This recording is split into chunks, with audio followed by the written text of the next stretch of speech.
é abraçar essa transformação, porque isso é que o mercado está direcionando, é o que o mercado tem feito de melhores e funciona. Se não funcionar, vocês não estavam fazendo.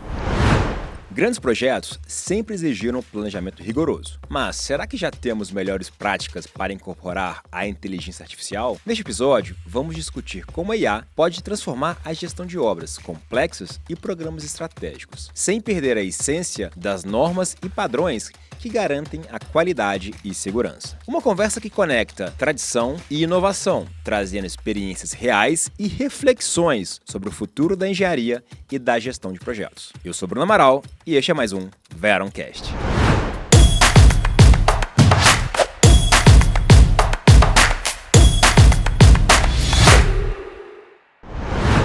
Esta conversa tem o apoio da Veron Institute. Com nossas trilhas de formação, você obtém conhecimentos que vão além da teoria, conectando na prática o que há de mais inovador na indústria da engenharia e construção. O próximo passo da sua carreira te espera na Veron Institute. Seja muito bem-vindo ao Veroncast, o podcast da Veron, que vem falar sobre inovação, melhores práticas em projetos e, sobretudo, como alavancar bons resultados. Eu sou Bruno Amaral, em conjunto com meu amigo, co-host e parceiro Gustavo Roberti. Pô, quem é vivo sempre aparece, hein? Não é, cara? Tava sumido acho aí, que hein? O pessoal tava meio enjoado nós dois juntos, tava sumido, pessoal... Como é que foi com o Caio Jô? Acho que foi bom? Não, foi bom, mas tentaram te substituir aí. É?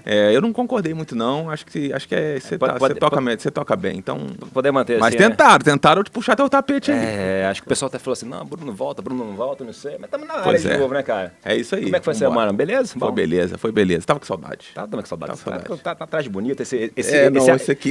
Esse pacote terno tá legal. Eu não ganhei o meu ainda não. Tô repetindo, mas tô de cruzeiro ainda, viu, galera? Mas eu tô repetindo. Combinou até... Não tá filmando, combinou até assim, né? Esse é novo. Sapato novo, né? É novo. Tá bonitão, cara. Bom demais. Cara, para de conversa, tem convidado. Vamos falar de coisa séria, pra variar. Qual é o tema da 8ª temporada que não termina nunca? Essa 8ª temporada virou série Netflix que é 58ª, né, do ano aí. É isso aí. Qual é? Quem faz junto... Entrega diferente. Muito fácil. Boa, Joel. Joel, obrigado. Cara, obrigado por essa agora. A gente tá conseguindo agora, me embolamos a língua. Aqui, eu fiquei sabendo que você gravou o 100º episódio. Pois é, a gente nem fez uma comemoração. Parabéns pra você, cara. Pô, vamos bater na mesa aqui. Não fizemos aqueles coraçãozinhos voando. Pois é, eu faltei nesse dia, né, cara? É. Quem deu faltar no dia não fazer bagunça? A gente faz bagunça hoje. Pra fazer agora falar de tema sério, a gente tem na mesa hoje Filipes, né? Isso. Filipes dose dupla. Filipes dose dupla. Então aqui na receber... Hoje vai ser bom. Vamos receber aqui um convidado nosso que é Veron e um convidado ilustre de mercado que é o Felipe Borges. Primeiro, falar aqui do meu primo, ou não, Felipe Amaral. Seja muito bem-vindo, Felipe. Que bom ter você conosco, meu amigo. Obrigado, pessoal. Bom, eu fico participando dos bastidores, né, dos desenhos e tudo mais. Está sendo um prazer aqui estar sentado nessa mesa. Acho que já vi que o clima está cada vez melhor aqui, bate-papo mesmo. Acho que vai ser um episódio legal. E hoje a gente vai falar sobre boas práticas, né? Boas práticas de gestão de projetos. Tanto o Amaral, que está aqui comigo, meu querido amigo, e também Felipe Borges. Seja muito bem-vindo, Felipe Borges. Um prazer estar de novo contigo, né? Estivemos juntos no Veron Connection e hoje de novo no Veroncast. Bom, eu que agradeço o time da Veron, né? Desejo longevidade aí pro podcast, acompanho, sou fã de carteirinha, já grandes nomes de mercado passaram por aqui, né? Grandes pessoas que eu conheço também do mercado aí da gestão de projetos. Então, obrigado pelo convite. Vamos bater um papo aí sobre gestão de projetos, sobre as tendências de mercado, falar um pouquinho aí do que tem acontecido, né, nesse mercado de gestão de projetos que está por vir aí. Que isso, pelo menos temos um fã, hein? Não é? Você tá vendo, cara? Temos um fã, temos um que começou a fazer podcast depois que veio aqui. Olha como é que a gente tá evoluindo. Abraço, esse cara tá fez benchmark forçado. Tá arrebentando, olha como é que a gente tá evoluindo, viu? Mas apresentar aqui então Felipe Moraes Borges, presidente do PMI, Minas Gerais, especialista em gerenciamento de projetos com diversas certificações, PMP, Prince, PMOCP, IPMA, DAS e ProSci. Tem sólida experiência em gestão de portfólio, projetos e sustentabilidade. Então esse é um tema também que a gente vai falar hoje, né, Amaral? Falar sobre ESG, conexão em PMO, conexão em melhores práticas. Felipe, ele atua como consultor e palestrante e promove a adoção de melhores práticas do PMI e metodologias ágeis em diversos setores. Muito conectado também com o nosso setor de mineração, pessoal. Então somos seus mineradores. Abraço, Edu, tamo junto. Vamos começar então pelo começo? Bora, vamos começar então. Para variar. Felipe, a gente gosta muito de começar conhecendo um pouquinho mais, né, de onde que você veio, né, cara, a sua formação, background, e o que levou hoje você, né, estar hoje como na cadeira de presidente do PMI. Eu brinquei com você, cara, fui te dar um stalker aqui no LinkedIn, tem 28 locais que o Felipe esteve. Então, assim, acho que 1h30 aqui vai ser pouco, viu, pessoal? Brincadeira. Mas vamos lá, meu amigo, falar um pouquinho sobre você, sua jornada, sua formação, né? Acho que conhecer um pouquinho mais sua pessoa. Legal. Bom, eu tenho uma formação diferente, né? Às vezes até dando aula aí pra galera da engenharia, o pessoal falou assim, meu Deus do céu, eu tô tendo aula com esse cara, né? Eu sou biólogo de formação. E aí depois eu fiz uma meio transição de carreira, porque eu sempre tive muito me envolvendo com mineração, e sempre associando essa parte de sustentabilidade, gestão de projetos socioambientais à área de mineração, eu sempre tive um pensamento sistêmico sobre o todo, um pensamento mais holístico. Então sempre gostei de compreender processos, entender um pouco como que funcionava ali toda a dinâmica de uma mineradora, né, as operações minerárias, como que elas funcionavam. Então a grande parte da minha trajetória se deu na mineração e em gestão de projetos, envolvido em projetos de capital, né, sempre fazendo essa ponte ali da parte socioambiental, sustentabilidade, ESG, que ainda não era ESG como a gente tem hoje, mas sempre conectado com mega projetos de milhões de dólares, enfim. Então, atuei muito nessa área. Comecei na consultoria ambiental, pura, vamos dizer ali, dos projetos de licenciamento, então sempre envolvidos com mega projetos e projetos Greenfield. A minha trajetória também tem uma grande bagagem no Greenfield minerário. E aí comecei nessa parte de projetos voltados para esses empreendimentos, né? Então, há uns 15 anos aí, carregando essa trajetória, eu tive outras experiências na administração pública, eu fui funcionário público da BH Trans aqui em Belo Horizonte, passei no concurso com 18 anos, Legal. então eu tenho também uma bagagem na administração pública, eu trabalhava no setor de licitações, então até a parte de procurement aí tenho um pouco de afinidade com as compras, né? E aí depois eu fui para essa jornada voltada aí para os projetos, mega projetos. Então sempre trabalhando, e aí trabalhei em algumas consultorias, tive também algumas empresas como a Hidro, trabalhando no PMO da Hidro, onde eu conheci o Jax, que o Jax também teve por aqui com o David, né? Então o Jax um abraço, Jax, um cara que foi meu líder lá no PMO, eu era analista de planejamento nessa época. Trabalhei na Vale na área de projetos de capital do Corredor Norte, e hoje estou de novo aí, voltei para consultoria, sempre voltado para essa área, né? Então, 15 anos, já me envolvi em 1.400 iniciativas, projetos ou não. Legal. Né? Tem algumas iniciativas que são estruturantes, mas do ponto de vista da mitigação dos impactos que uma mineração causa, e não são projetos propriamente dito, né? Mas já trabalhei em vários projetos de capital, em 20 estados do Brasil aí praticamente, né? Também tenho alguma passagem pela área de infraestrutura, sobretudo de transportes, infraestrutura ferroviária e hidrelétrica, né? A parte de energia também. Então eu tive também uma experiência em Belo Monte, que foi super desafiadora do ponto de vista da sustentabilidade. A gente fazia um projeto como o Belo Monte, entregar valor social, sobretudo, né? E dado o cenário que Belo Monte se encontrou do momento da instalação até a sua operação hoje, ainda é desafiador o cenário por lá, a gente tem notícias disso, né? Então tem um pouco desse background aí, né? Passei em grandes empresas, em grandes consultorias, sempre fazendo essa ponte, linkando aí a parte de gestão de projetos com a parte de sustentabilidade, a parte socioambiental, esse impacto social positivo que os grandes empreendimentos podem trazer para a nossa sociedade como um todo. Fantástico. Realmente haja trecho, hein? É quase um caso de Felipe Benjamin Button. Conhece a Gemba. Mas como foi? Você, hein, cara? Quase igual você, só que ele tá conservado. Faltam 3 estados do Brasil ele aí. Faz diferente, cara. Faltam 3 estados do Brasil para eu zerar o Brasil, hein? Com essa meta aí, conheço 24 unidades da federação. Já esteve no Amapá? Já estive no Amapá. Faltam quais? Faltam Sergipe, Piauí e Paraíba. Para eu uma concluir o Brasil. Mas lá eu vou a passeio, Vai a passeio. Mas como é que foi a sua aproximação junto ao PMI? Como é que você se interessou e você se aproximou para hoje estar como presidente do PMI? Pois eu sempre senti uma grande falta de nós profissionais dessa área de sustentabilidade sermos profissionais em gestão de projetos. Isso pode ser uma retórica, mas eu acho que é comum a gente ver isso, e o histórico também traz isso para a gente. profissionais da área de sustentabilidade geralmente são muito técnicos, muito cientistas ali, né? Pô, o cara que entende crédito de carbono, ele sabe calcular quanto que uma espécie X de árvore vai capturar e sequestrar de carbono, por exemplo, na atmosfera, mas às vezes sabe pouco de gestão, de gestão de risco, de gestão de stakeholder, de falar com essas pessoas.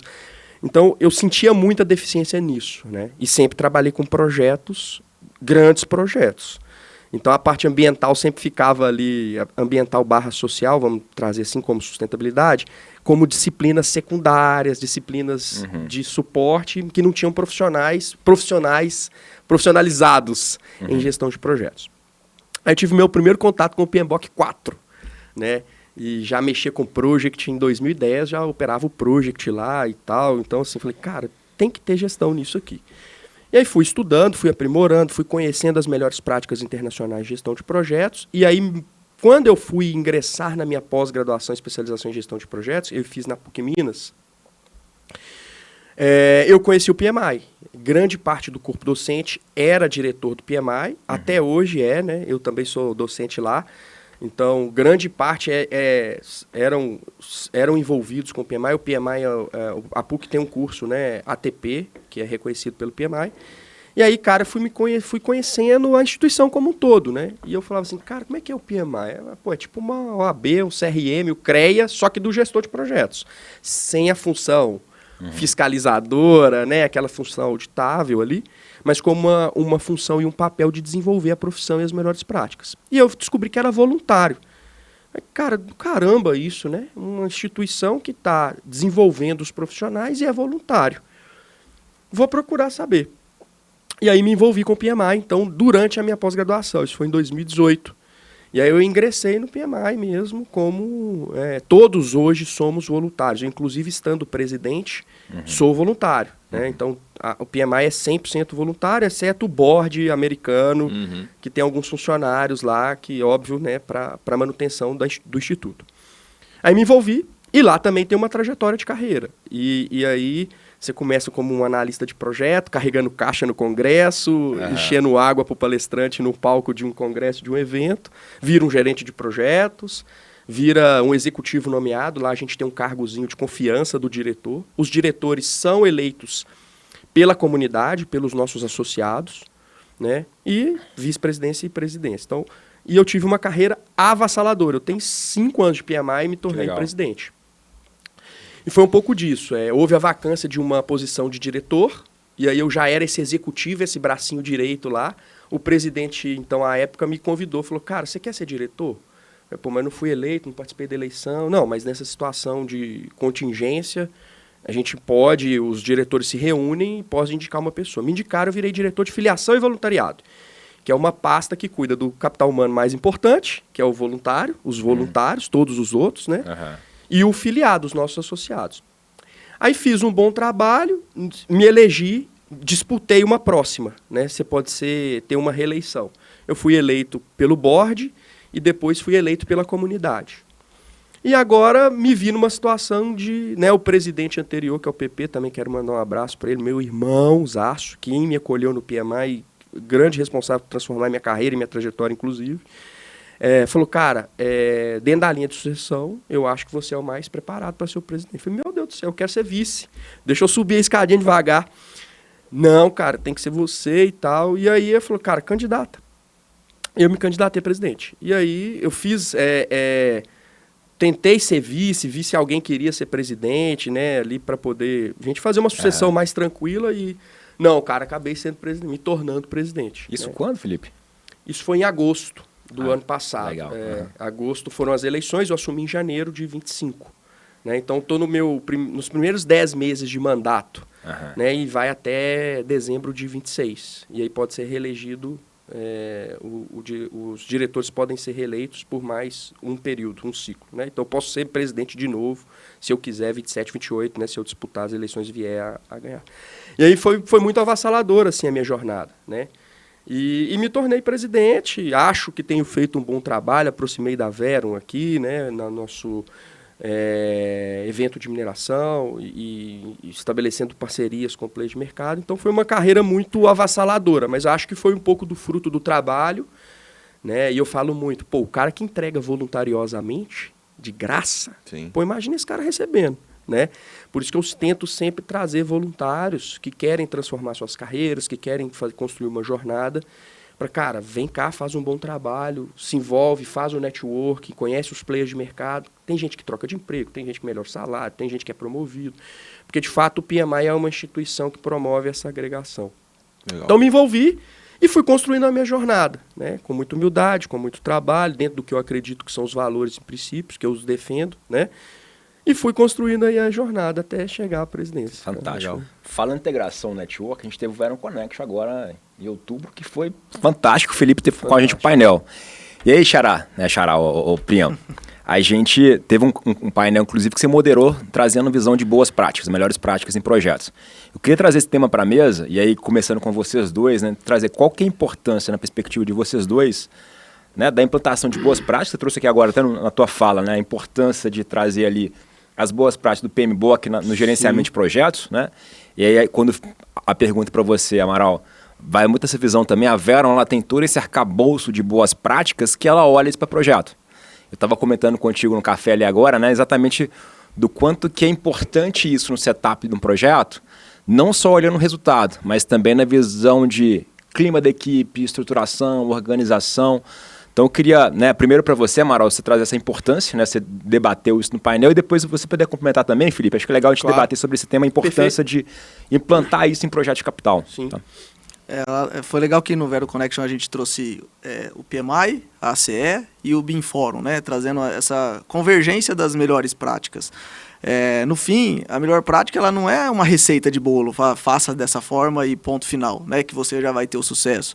Mas as boas práticas elas juntam benchmark, informações, dados de diversos projetos e constroem um framework, algumas ferramentas que, no geral, elas ajudaram a chegar a algum resultado, mas não necessariamente precisa seguir a risca daquela boa prática, daquela ferramenta. É uma forma de você avançar um pouco, acelerar um pouco o seu processo de maturidade, de gestão, e a partir dali se adaptar a informações para que aí sim você adapte para a realidade do seu projeto e aí assim você gera alguns resultados. Então, eu vejo que quanto mais a gente se adapta a essa situação atual com o que já foi feito do passado, você de fato começa a gerar mais resultado, né? Então, acho que o nosso repertório, tanto individual quanto coletivo, o quanto que as nossas experiências dos projetos que a gente vem evoluindo, elas precisam estar envolvidas com a análise mais crítica dessas boas práticas para saber de fato o que faz sentido adaptar aqui, o que faz sentido utilizar, como que eu de fato gero o resultado. Então não é uma mágica, né? Vou pegar uma boa prática aqui, vou implementar ela do jeito que ela foi implementada e isso vai gerar resultado? Não, necessariamente pode ser que isso gere até frustração, né? Porque você simplesmente aplica algo que é de uma forma mais genérica, que foi baseado em diversos tipos de projetos, diversos tipos de situações, diversas complexidades e características que não necessariamente são alinhadas à realidade que você está. Então, de fato, o uso das melhores práticas é para você, de fato, adaptar para aí sim gerar resultado para dentro do seu projeto, né? Então, eu vejo essa integração dessas melhores práticas sendo alavancas de sucesso para dentro do projeto e não simplesmente uma única receita de bolo que a partir daí está tudo resolvido e o projeto vai ter esse sucesso. Ou seja, depende bastante da maturidade do capital humano para entender o que faz sentido naquele contexto. Sensacional. Um pouco disso, né? No fórum, a gente, lá no Veron Connection, né? Naquele fórum, naquele bate-papo, a gente destacou muito isso e a gente estava até falando nos bastidores aqui, né? Não existe concorrência entre os institutos, né? PMI, CII e BIM e outros institutos, né? Nós somos complementares. Uhum. Inclusive, sobretudo pela ótica de que a gestão de projetos está em constante transformação, né? E todos nós estamos pensando numa melhoria e otimização dos nossos projetos, né? Se você pegar o próprio nosso guia, que é chato pra caramba, que é o PMBOK, todo mundo acha chato, e de fato ele era muito chato e exaustivo, né? Com tanto de processo, com tanto de entrada, ferramenta, saída, e hoje a gente está caminhando para a adoção de modelos mais sistêmicos, que trabalhem disciplinas de forma transversal, que aplique o tailoring. O tailoring, para mim, é a essência da gestão de projetos, cara, é a adaptação. Se no meu projeto não tem plano de aquisições, porque não tem, tá ok, tá tudo bem. Porque quem compra para mim no meu projeto é a área de suprimentos, e eles vão gerenciar um mapa de suprimentos lá do jeito deles, por exemplo. Então, a gente precisa também evoluir nesse sentido, e eu acho que, e aí falando um pouco em termos de PMI, o PMI demorou um pouco, e agora ele compreendeu o que, de fato, é preciso ser feito. Óbvio que a gente precisa ter processo, disciplina e organização metodológica, mas que a gente precisa trazer as melhores práticas da comunidade. O que a minha comunidade está fazendo? Vamos absorver o que os caras estão fazendo no mercado. Isso que vai ditar o ritmo da gestão de projetos daqui para frente, no cenário atual e daqui para frente, né? Então, e em especial em projetos de capital, que a gente sabe que tem uma grande complexidade, que a gente adota metodologia como o FEL, por exemplo, que é uma metodologia robusta, que tem portões de decisão, que tem fases, que tem que envolver vários atores, que tem várias disciplinas, tem que aplicar VIPs. Então, a gente tem que trabalhar no sentido síncrono de fazer uma otimização mesmo e evoluir o conceito e os modos de gestão de projetos, né? O PMBOK 8 está para nascer aí, está no forno, né? Dia 13 de janeiro de 26 agora, o PMBOK 8 vem, e há rumores, pelo menos nós da comunidade que participamos dos rascunhos, da construção do material, né? Do livro, do draft ali, das discussões. Por exemplo, a área de aquisições pode ser que não tenha mais a gestão de projetos das aquisições. A área de aquisições, a disciplina de aquisições, a área de conhecimento vai sair, né? A área de qualidade tende a sair também, porque qualidade é escopo, cara. O checklist de qualidade, essa parede está branca, a granulometria desse material está ok, a dimensão desse tubo está ok lá no projeto de capital é escopo. Para que eu tenho mais uma disciplina, né? Então, é buscar essas soluções integradoras, porque nós não somos concorrentes, né? Classificação de custo lá pelo CII, pô, isso cabe aqui na fase do FEL, mas na hora da implementação é outro. Então, buscar essa complementaridade, o que o mercado está fazendo de boas práticas dentro das suas vertentes, os institutos, né? E tentar otimizar e aplicar a adaptação, tailoring. Né, que eu acho que é o cerne da gestão de projetos. Eu não vou seguir o by the book, não há receita de bolo, como corroborando com o que o Xará falou, não tem receita de bolo. Melhores práticas e o que eu posso adaptar para o meu contexto. No meu cenário, cabe o quê? Cabe isso. É isso aqui, não cabe. Obrigado. Tá tudo bem. Né, então, eu acho que a gente precisa evoluir e amadurecer nesse sentido também, enquanto gestão de projetos. Né? Todos nós precisamos acreditar muito nisso. Não, é interessante esse ponto que você trouxe, que quando a gente começou a trazer melhores práticas para o mercado, 2019, 2020, etc., existia, e acho que até existe ainda, às vezes as pessoas me perguntam isso. Quando você traz o AWP, a EAP por área construtiva e pacote de construção e etc., algumas perguntas vêm assim, não, mas isso aí vai contra o que o PMI prega no PMBOK, né? Não é assim que deve ser feito. Então, como é que isso aí se confronta com o PMI? Acho que essa visão, como você trouxe, ela mudou um pouco, mas eu queria que você desenvolvesse um pouco mais, assim, como que o PMI está se preparando e está se atualizando para conseguir realmente pegar essas metodologias mais ágeis e colaborativas e inserir dentro do framework dele, no modelo que ele prega. Sobretudo para construção, até estava conversando com o Xará também aqui, né? O PMI hoje já tem a certificação PMI-CP, que é Construction Professional, voltado para profissionais da construção. E tem um módulo lá de BIM, tem um módulo de AWP. Por quê? É uma tendência do mercado. O que as soluções de engenharia têm, quais são as soluções de engenharia que têm sido desenvolvidas e como eu, PMI, Instituto de Gestão de Projetos, vou absorver isso. Não é ser contrário, é como eu vou absorver. Como que eu vou adaptar uma EAP tradicional, uma WBS tradicional dos pacotes de trabalho, para fazer pacotes arranjados igual a AWP sugere. Então, abraçar essa transformação, porque isso é que o mercado está direcionando, é o que o mercado tem feito de melhores e funciona. Se não funcionasse, vocês não estavam fazendo. As empresas de engenharia não estavam fazendo AWP, BIM, né? A modelagem 3D, modelagem ali, pô, olha só que legal, eu já tenho uma EAP digital no Power BI. Eu consigo ver as fases de construtibilidade aqui, todas em 3D. Esse arranjo aqui, isso aqui tem uma interferência, aqui não. Né? Então, a gente, enquanto instituto, e grande parte dos projetos são de construção, a maioria talvez, precisamos entender qual que é a transformação que o mercado está empurrando, impulsionando e absorver essa transformação. Então, o PMI tem se movimentado nesse sentido, de incorporar essas práticas, de trazer isso para o debate, né, e trazer isso para as suas melhores práticas, para os seus guias, para os seus livros, com certificações inovadoras como essa de construção, por exemplo. Né?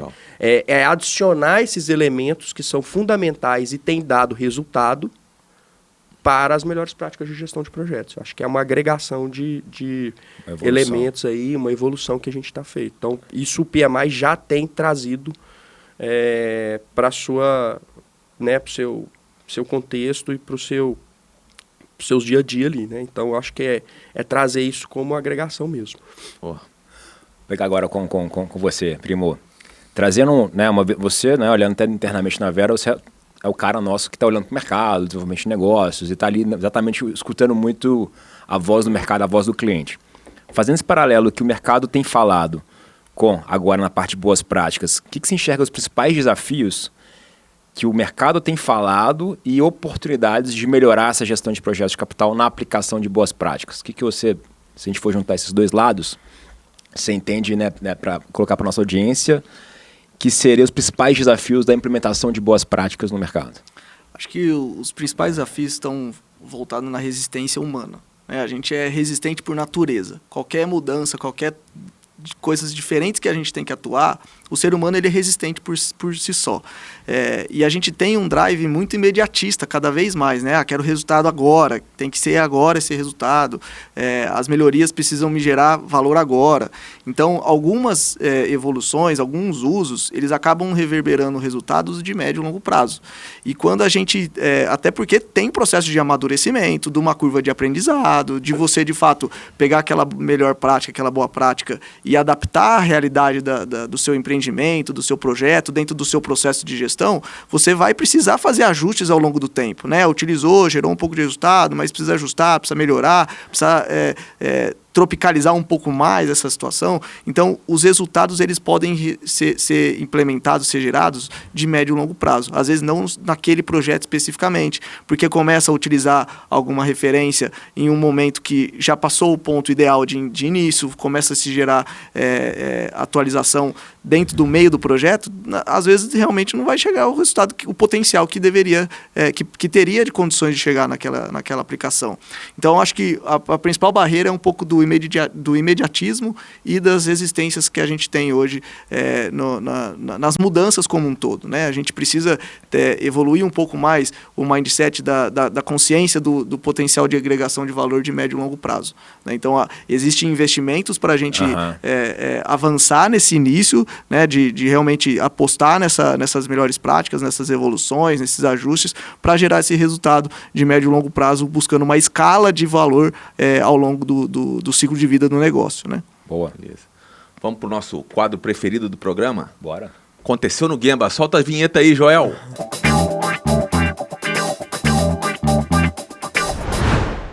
Esse quadro, a gente busca algum caso, alguma história interessante que tenha acontecido. Então, Felipe, você trazer para a gente algo interessante que você viveu nessa tua longa jornada. Felipe, né? Nessas longa jornada sua aí pelos projetos em 20 e tantos estados brasileiros aí. Poxa.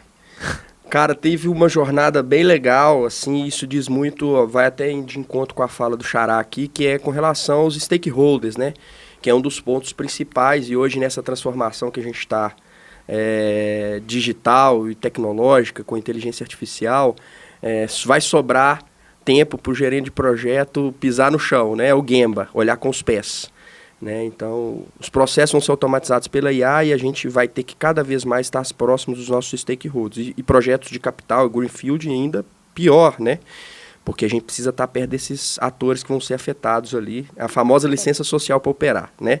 A gente trabalhar de perto com essas pessoas. Então, tem um caso, cara, que eu trabalhei numa mineração de ouro, era um projeto greenfield, adjacente a Belo Monte, que já estava implementada. Então, a gente já tinha impactos muito significativos da implementação da usina hidrelétrica de Belo Monte.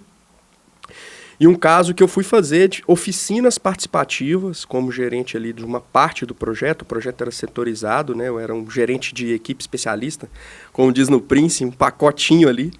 E eu fui fazer algumas oficinas participativas com essas pessoas, né, para ouvi-las.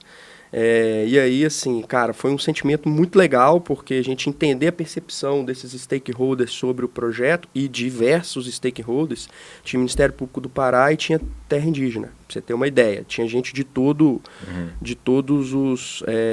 as configurações possíveis, de todas as qualificações, gente de tudo. Então, foi bem legal porque foi interessante ouvir essa perspectiva das pessoas que de fato iam ser beneficiadas ou não pela implementação do projeto, a sociedade como um todo. Ouvir de fato ali o benefício social, o benefício não financeiro econômico da mineradora ou da arrecadação de impostos, por exemplo, para a Secretaria da Fazenda das cidades, né, que seriam ali do Estado. Mas ouvir aquelas pessoas e as expectativas. Então foi um momento muito até emocionante para mim, porque eu pude ouvir percepções completamente diferentes, assim. Então uma história que me marcou muito, né? E depois eu fui confraternizar com essas pessoas, a gente pescou, foi fazer churrasco, foi confraternizar ali mesmo, e isso me permitiu ouvir, ter um pouco mais de sensibilidade e ressignificar a importância da oitiva dos stakeholders em um projeto de capital, sobretudo nas etapas anteriores, né? Então, antes do FEL, cara, vamos ouvir os caras. Não começa o FEL e na implementação vai ouvir, não. Vamos tentar ouvir antes, porque você consegue minimizar muitos impactos. Então, o campo me trouxe isso, o Gemba me trouxe essa percepção que talvez a gente ficando no escritório não teria essa percepção, né? Então, recomendação para os gerentes de projeto, olhem com os pés, o campo é o campo, né? O aprendizado de campo, ele é inconfundível, assim. Então, foi muito legal, uma história que eu estaria assim, para contar, uma experiência positiva, foi legal, foi divertida ao mesmo tempo, mas me fez um gerente de projeto diferente, né? Desse dia para lá, me fez um gerente de projeto muito diferente, com destaque dessa importância, né? Da gente trazer os caras pro jogo. Vem jogar com a gente, velho. O que você quer? Você está se sentindo afetado de qual forma? A mineradora vindo aqui é ruim, é bom? É legal? Me conta para mim, abre seu coração, né? Então, ouvir isso foi muito bom, né? Então, um pouco aí da minha trajetória, né? E já tinha um empreendimento lá. Então, ali tinham impactos sinergéticos e cumulativos, que a gente fala, né? No licenciamento ambiental tem esse conceito, impacto cumulativo e sinergético. Já tem um impacto de Belo Monte, agora vai vir uma mineradora, né? E o projeto era desafiador do ponto de vista da engenharia. Barragem gigante de rejeitos. À época, né, não tínhamos tido ainda os eventos. Sim. Né? Então foi gratificante. Eu vi pessoas que viviam com R$70 por mês. Né? Eu fui visitar um stakeholder lá para capturar as percepções dele. Ele falou, cara, eu não tenho nem café para te oferecer. Eu tenho 2 pés de cacau, acabei de vender 4 cacau aqui, 4 unidades de cacau. Por R$70, o menino buscou de bicicleta, foi na feira. Então, foi muito impactante do ponto de vista de a gente entender o quanto que o Brasil é grande, culturalmente, diversificadamente, e também o quanto é importante a gente estar próximo desses players, porque eles não estão questionando à toa, né? Os caras reclamam do empreendimento, etc. Não, vamos ouvir, né? Qual o impacto positivo que vai trazer? Então, eu ouvi muitas histórias ao longo da minha jornada e foi bem legal, assim. Então, o que eu traria aí de experiência do Gemba aconteceu no Gemba, visita aos stakeholders. Importantíssimo. E aí, primo? Pô, essa aí você me pegou de surpresa, hein, cara? Eu falei. Vamos lá, mas Amaral, você tá careca de tanta coisa que você já fez no Gemba. Eu sabia que ia sair as veiras. Com certeza você tem uma história. Você tá careca de saber? Ele entrou careca na Vera ou não, né? Então acho que foi uma transformação. Aconteceu no Gemba.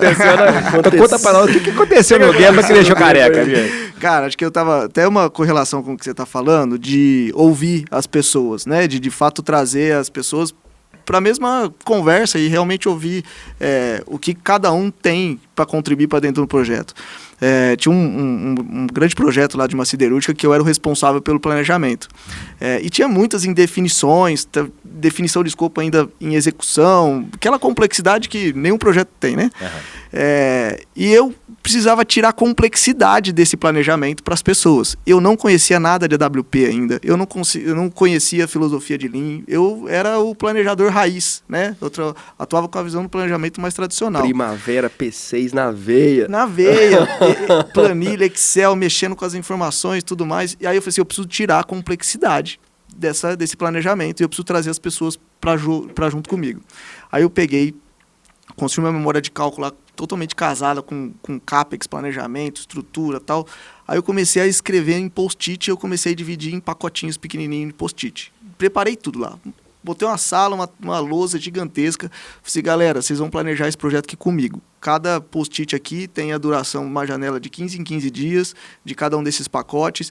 E aí eu casei, né, o comissionamento, construção, para cada um desses pacotinhos. E aí eu fui, cara, eu só facilitei, né? Eu já tinha, lógico, toda a visão do planejamento, mas eu fui facilitando o cara da elétrica, planejando o projeto, para ele, de fato, falar assim, ó, a metodologia construtiva aqui tem que ser assim, isso aqui tem um problema. E aí começou a gerar um problema para o cara da mecânica, e aí a gente começou no painel lá, começar a botar post-it na parede, tudo colorido, mas engajamento das pessoas de uma forma muito natural foi fundamental, porque a partir dali, todo mundo do projeto teve a clareza de onde o projeto estava, quais eram os problemas que a gente tinha, quais eram os desafios das interfaces, aonde que a gente tinha que atuar. Então, futuramente, né, que eu acabei ingressando na Verum, teve acesso ao AWP, eu falei assim, cara, eu fiz isso naquele passado e funcionou, né? Então tem uma metodologia para isso, tem uma boa prática. Existe uma boa prática. E aí foi legal porque isso começou a virar uma rotina dentro desse projeto. Aí a gente ia lá pro campo, ia botar o pé lá no barro, sujar a botina lá, para chegar e falar assim, aqui tem isso, tem aquilo, tal. Começava a dar direcionamento para engenharia. Legal. Então foi muito gratificante depois eu saber que o que eu aprendi na raça tinha alguma coisa já muito mais evoluída e tudo mais, né? Então, foi um momento onde a gente, de fato, buscou a conexão com as pessoas, né? Entender o que cada um tem ali de visão para execução, a sua contribuição, né? E a partir dali a gente começou a ter mais integração dentro do projeto como um todo, né? Então, esse foi o Aconteceu no Gemba. Boa.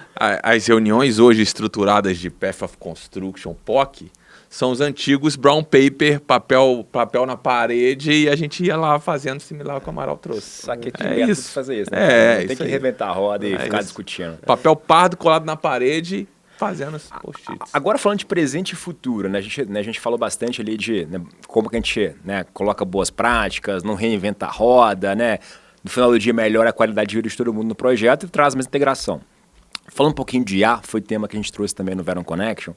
Eu queria pegar a percepção de vocês, como é que está essa potencialização, né, que está acontecendo hoje e visão de futuro também, da IA impactando o mundo de projetos de capital, né? Aí pegar, né, a gente discutiu isso bastante, né, Felipe? Queria que você trouxesse um pouquinho a tua visão do que você está enxergando, né? Você até trouxe, hoje então a gente vai ter mais tempo de estar no Gemba porque a gente vai ter uma série de automatizações, mas o que hoje ainda é sonho e o que hoje já é presente?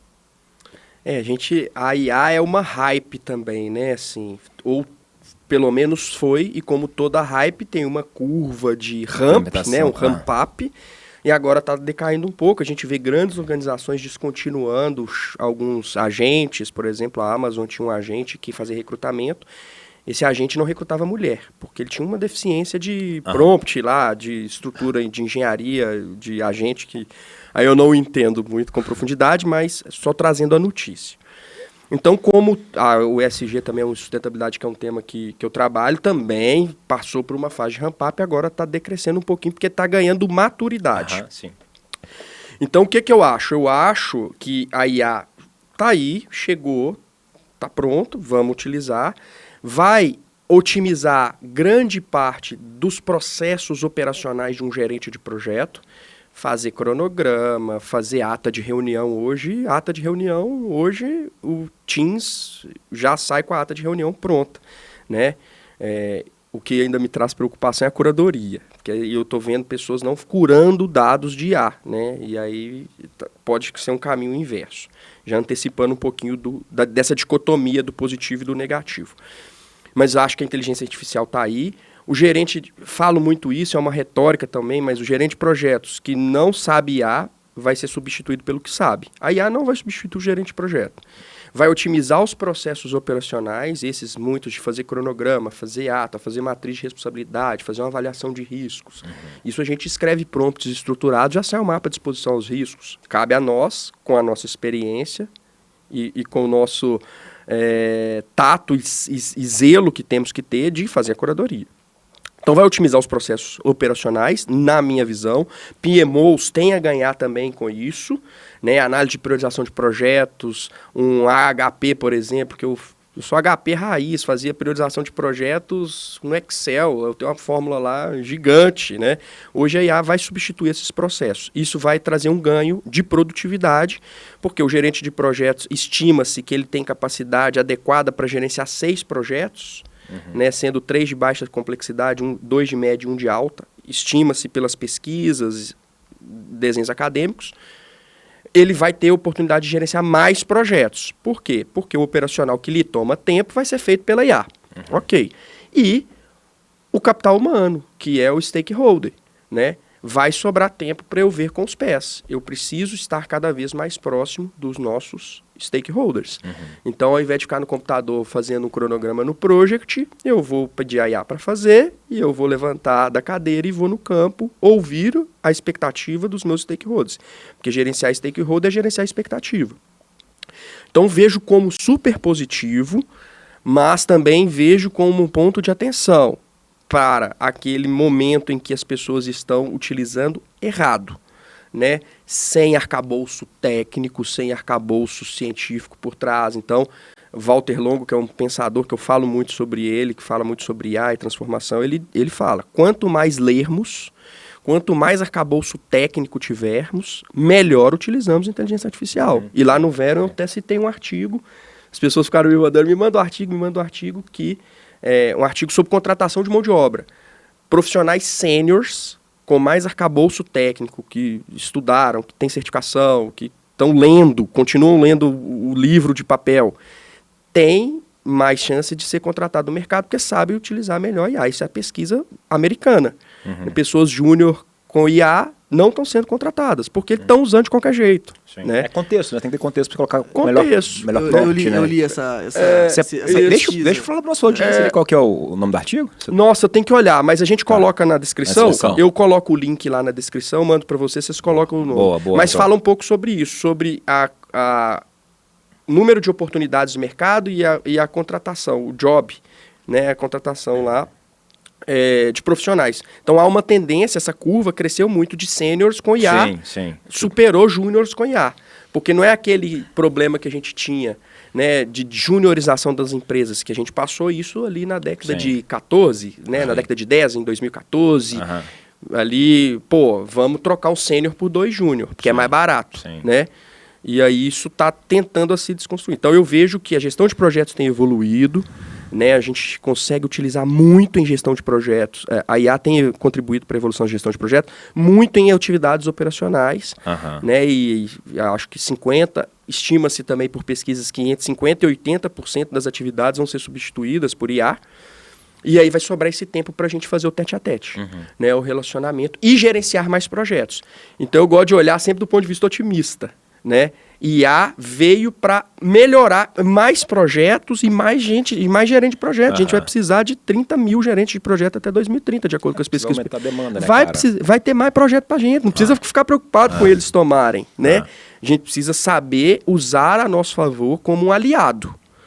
E aí a gente impulsiona isso. Então, é uma tendência, o PMI já está se movimentando, tem um capítulo de IA no PMBOK 8, tem o guia de IA para gerentes de projeto, também para quem é filiado do PMI, então a gente também já está trabalhando nessa transformação enquanto instituto, né, fantástico. Para trazer a apropriação do gerente de projeto sobre o tema e capacitá-lo sobre o tema também, né, ele ter conhecimento sobre isso. Então, fazer um complemento, acho que essa é uma das poucas inovações que favorecem mais as pessoas mais seniors do que as mais juniors, porque para você ter resultado, você precisa trazer o seu repertório para conseguir ter capacidade de desafiar aquele resultado, ter uma capacidade analítica muito mais forte. Então, exige-se mais análise mais profundas e com uma capacidade analítica muito maior, e também direciona que a gente busque mais a conexão com as pessoas, né? Que a gente tenha essa relação humana mais aprofundada, justamente para a gente buscar mais os resultados que dependem do repertório coletivo e não somente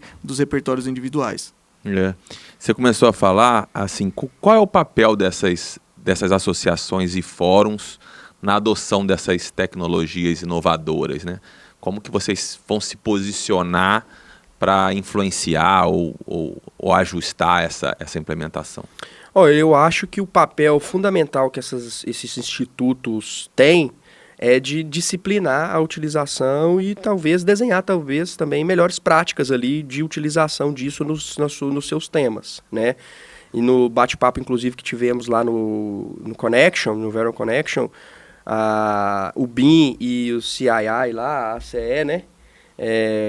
Ainda estão um pouco atrás do PMI, pelo que a Nayara relatou, então eles ainda estão um pouco atrás, assim.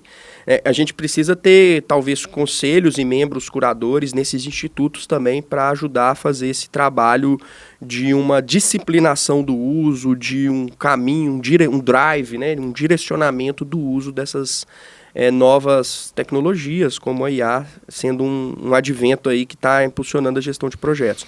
Então, eu acho que o nosso papel é fundamental para poder ajudar a desenhar o que tem de melhores práticas, né? Inclusive, até, talvez também pensando em alguma eventual restrição. Cara, isso não é legal de ser feito. Sempre para stakeholder, faz isso, mas vai lá no campo ver o cara. Né? Você fez uma lista de stakeholder aqui com IA, mas foi lá. A expectativa é essa mesmo, né? Então, eu acho que os institutos têm um papel fundamental na orientação, na disciplinação, na preparação de guias, na preparação de materiais, de pesquisas, para entender eventuais gaps e lacunas e atacar esses gaps e lacunas. A gente está vendo que o gerente de projeto está usando IA, está errando muito. Qual que é o ponto? O cara não está fazendo curadoria, o cara não está pegando dados sólidos, o cara não está sabendo escrever prompt. Então, vamos trabalhar uma engenharia de prompt para gerente de projeto, vamos... Então, inclusive, sobre o desenvolvimento profissional. Eu acho que os institutos têm um papel fundamental nisso, né, no desenvolvimento profissional desses... Um outro pilar que a gente falou também foi na visão de desenvolvimento humano, né? Então, Sim. Pessoas, né? A gente está falando sobre... E aí, qual que você enxerga o papel desse desenvolvimento na perspectiva de IA? Então, assim, o quão próximo esse mercado que a gente falou agora, que é o B2B, nessas grandes organizações, está conectado, né, à academia, o quanto próximo que a academia está conectado ao que IA pode oferecer para o mercado de trabalho. Ou seja, como é que você enxerga isso hoje acontecendo e o quão preparado esse profissional está ficando com IA, mas com o olhar de mercado, né? Que seria, acho que talvez essas duas lacunas. Sim. Como é que você enxerga isso hoje?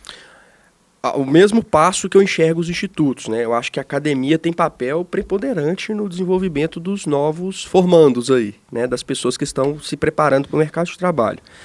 Eu talvez fale com mais propriedade sobre pós-graduação, né? Porque é onde eu não leciono na graduação, mas na pós-graduação, inclusive, minhas aulas têm aula de IA, tem aula de prompt. Eu estou dando aula de qualidade, gestão da qualidade, eu tento orientar a construção de prompts estruturados, porque eu tenho um dever como educador de preparar aquele aluno, né, para o mercado de trabalho, para uma utilização adequada. Porque se ele utilizar inadequadamente, ele vai ser vitimado pelo mercado, ele não vai ter espaço. E geralmente quem está procurando especialização é porque quer ampliar suas fronteiras e capacidade. Então, a educação tem um papel fundamental nessa linha tênue entre saber fazer, saber que é importante, saber que o arcabouço técnico científico de estudar, de ler o guia, de ler um PMBOK, de ler um livro, de ler artigo científico, de ler o que a Veron publica no seu fórum, no seu blog, não substitui, a IA não vai substituir isso, né? Então, acho que o desenvolvimento humano fica bastante favorecido com a inteligência artificial, a gente consegue levar conhecimento para áreas mais remotas, por exemplo, a gente consegue permitir a inclusão de pessoas deficientes, que por meio de IA conseguem ler uma legenda, por exemplo, o cara é surdo, ele consegue ler uma legenda, o deficiente visual pode ter uma IA que vai falando para ele, narrando um texto, por exemplo, está escrito, então ele vai ouvir, né, já que ele não consegue ler. Então, do ponto de vista do desenvolvimento humano, é sensacional, né, tanto da parte da inclusão quanto da parte cognitiva, do intelectual, de nós formarmos melhores profissionais que vão trabalhar com melhor performance, né, mas não substituindo essa parte acadêmica mesmo, né, hoje eu falo assim, de sala de aula, 80% dos alunos não querem ler mais. Os caras querem jogar no chat GPT. Né? E é o contrário. Quanto mais você lê, melhor você usa o chat, cara.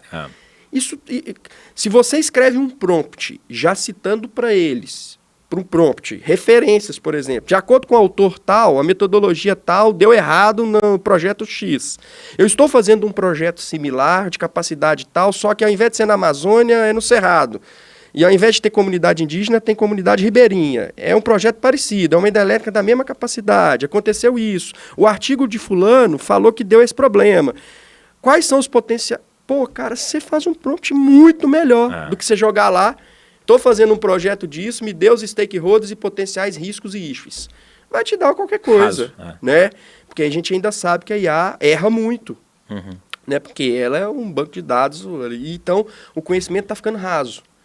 Né? Então, acho que o desenvolvimento humano, nós, do ponto de vista do educador, nós como educadores, eu como professor, eu tenho o dever de auxiliar na formação desses alunos, orientar na formação deles como que usa, né? E aí reforçar sempre isso. Mas acho, em síntese, que veio como um agregador, cara. Fantástico. A gente potencializou demais a nossa capacidade. Eu ficava procurando artigo no Cielo, cara. Hoje você lista lá, ele dá um tanto de artigo. Eu imagino fazer uma dissertação de mestrado hoje, doutorado. Cara, você penava ali buscando artigo, hoje está muito mais fácil. Isso, me dá um arcabouço de artigos nas bases tais, que falam sobre isso, até isso, complicado, né? Pra você ter uma perspectiva acadêmica de garantir ali a criação, né? Tem o problema da autoria, né? Quanto que você é autor do material ou quanto não, né? O quanto que a IA foi. Exato. Mas isso aí é discussão para as autoridades, né? Exato. Mas do ponto de vista do desenvolvimento, fantástico, cara. A gente tá... Como é que tá a tua IA aí? Acho que tá mais ou menos. Vai evoluir, ela vai evoluir. Daqui a pouco eu vou trocar ela para uma IA verdadeira. Ela tá melhor que o 5, hein, já recebi essa sugestão. Já? Ainda tá. Aí eu não trocaria, não. Eu gosto dela, cara. Eu gosto. Acho que vai ficar obsoleta daqui a pouco. Mas fala pra gente, o que você aprendeu, meu amigo? Vamos lá, vamos pro quadro final, né? O que foi útil para mim e depois o que foi útil para vocês. Então, conversamos aqui com o Felipe Borges, presidente do PMI de Minas Gerais, com o Amaral também. Conhecemos a trajetória profissional dele, ele é biólogo, e aí começou a se interessar por processo. Todo mundo acha que eu sou engenheiro quando etc. Eu não falo, né? Fala com propriedade, Eu não tinha nem ideia. Eu não falei lá no Vero Connection. E ele trouxe que a aproximação dele com o PMI se deu pela necessidade, dela percepção de uma falta de profissionais de sustentabilidade com olhar em gestão, e ele se interessou por isso. Falamos sobre a importância de melhor práticas em projeto. E aí o Amaral trouxe muito interessante que existe uma convergência das melhores práticas e dos institutos, ACE, PMI, BIMFórum, e que isso não é uma receita de bolo. Não existe concorrência, o Felipe Borges trouxe isso, ou seja, eles trabalham juntos para que a gente tenha um melhor framework para o determinado contexto. Ele deu a notícia aí que o PMBOK vai se lançar em 13 de janeiro. Spoiler. Né? Que esteja alinhado com as melhores práticas, metodologias ágeis, etc. Falamos como que se o PMI se comporta e está se atualizando em termos de metodologias ágeis e metodologias colaborativas. O Amaral trouxe desafios para essa implementação. Basicamente, falamos sobre resistência cultural e falamos sobre o imediatismo de resultados. E aí entramos num aconteceu no Gemba em dose dupla. A gente não teve isso aqui dessa vez, não, mas é inédito. Aconteceu no Gemba em dose dupla. Felipe trouxe sobre as oficinas participativas, que ele trabalhou em envolvimento de diversos stakeholders, e foi interessante ouvir a sociedade. E aí ele trouxe uma recomendação. Gerente de projeto Val Gemba. Gemba, sustentabilidade é isso em projetos, ouvir os stakeholders. O Amaral trouxe aconteceu no Gemba de siderurgia, num planejamento tradicional, que ele teve a necessidade de tirar a complexidade, e aí trouxe um exemplo de um planejamento colaborativo que trouxe engajamento.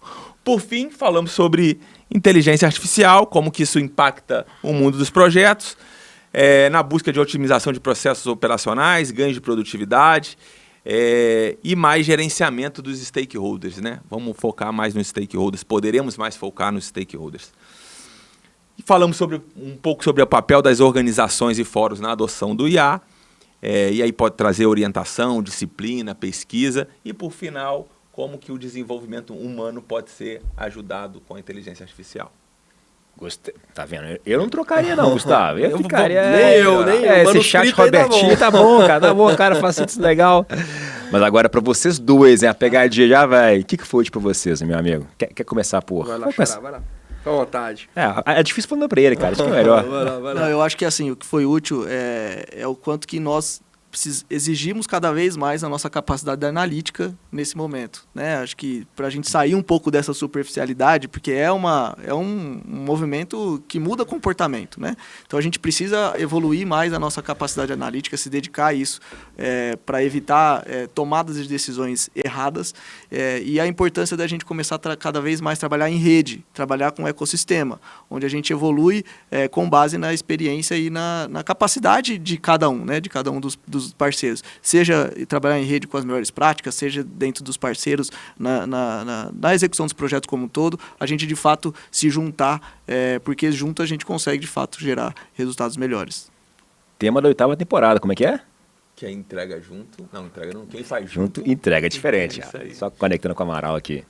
Boa, Felipe. Bom, primeiro vou agradecer, né, pelo convite aí da Vero, o convite também está feito para que vocês participem lá do nosso PMI em Prosa, que é o podcast do PMI. Então, bora. Nossa temporada começa agora em 2026. Esse ano a gente já encerrou os episódios. Estamos dentro.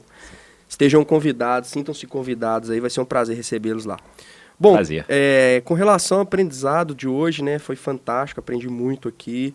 E foi um momento de a gente trazer um pouco para a comunidade que trabalha em gestão de projetos, que trabalha em projetos de capital, o que a gente tem feito de melhores práticas, como é que os institutos estão se posicionando, e aí muito do que o Felipe falou também, de que não há de forma nenhum tipo de concorrência, que há uma colaboração, cada um desenvolve metodologias, frameworks, e a gente precisa chegar no melhor framework, né?